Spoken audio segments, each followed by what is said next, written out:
For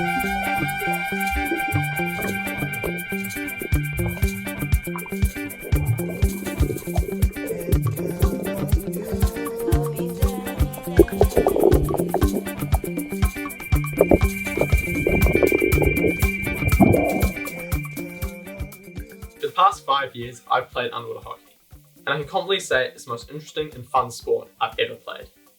Unlike traditional hockey, you swap the boots for fins, the mouthguard for a mask, and the stick, well, it gets a little bit smaller.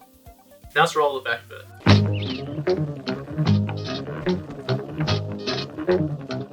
Underwater hockey can be traced back to 1954 England, where Alan Blake, a founding member of the British Sub-Aqua Club, invented what he called octo-push. To keep its divers active during the winter season, the sport mixed the breath mastery of diving into an engaging form that could be played at indoor pools. Unlike underwater hockey today, octo-push was played with 8 players compared to the usual 6. It only took a few years before the sport began to spread. First to Canada in 1960, then South Africa in 1961. In Durban, South Africa, the game again formed as an alternative way to keep fit, but in the place of spearfishing this time.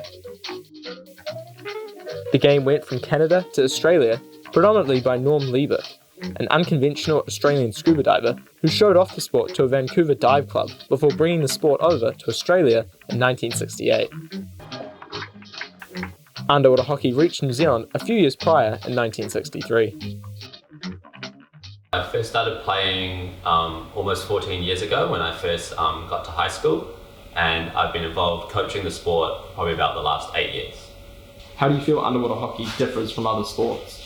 So obviously all sports, teamwork is really important, but it's even more so for underwater hockey because you can't communicate with your teammates while you're playing because you're obviously under the water. So knowing where you're going to be and things like that and working together are really important.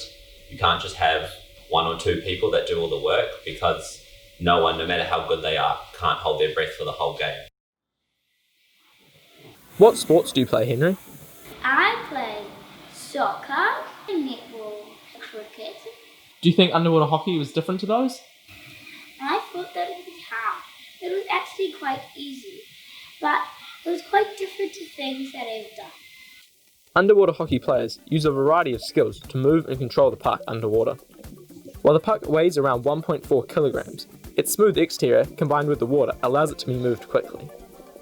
Within the range of skills, there are 2 that are essential for players to master. First being the turn, and second, the flick. The turn is one of the first skills players learn and is used throughout all levels of play. It allows players to protect the puck by dropping their shoulder in the way and then letting them either continuing swimming or pass the puck to a teammate. Flicking is the other essential skill and involves sending the puck forward through the water in an arc. It is achieved by pushing the playing arm forward as the wrist rotates to lift the puck off the ground. It can be used to quickly move the puck between players as well as shooting the puck towards the goal. Do you feel the skill ceiling has been reached for underwater hockey? I think 90% of things that you can do with the puck have sort of been found out already. I'm sure people will come up with new things, but I think largely that's sort of been mastered. But what is really interesting is when you do end up playing other countries, you realise they have almost a completely different skill set to how we play in New Zealand. So that's always something you can learn, and I think individually you can always be adding and improving with your skills and things like that.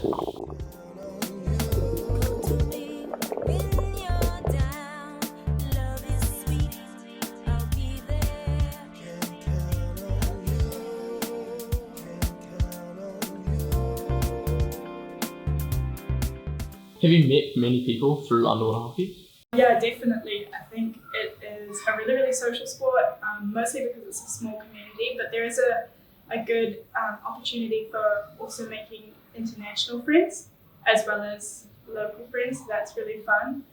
You get to know really great people through playing club hockey as well as going through high school and playing high school grades.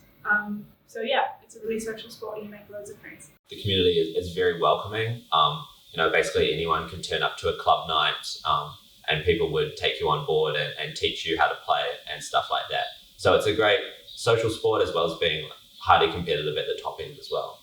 Underwater hockey has rapidly grown over the past 46 years, with the sport now played in more than 40 countries.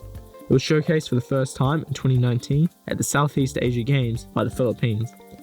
Across the various top levels of play, New Zealand ranks as number 1 for men's and women's at elite level and under 19s, as well as under 24s for women.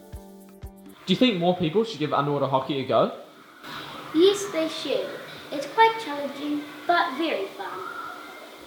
I think you should absolutely give it a go and jump in and try it. I definitely think it's a sport that everybody should try. It's so much fun. It's a really, really, really fun sport. You learn so much, and just like the little improvements that you can make are huge. So it's really rewarding and really satisfying sport to do.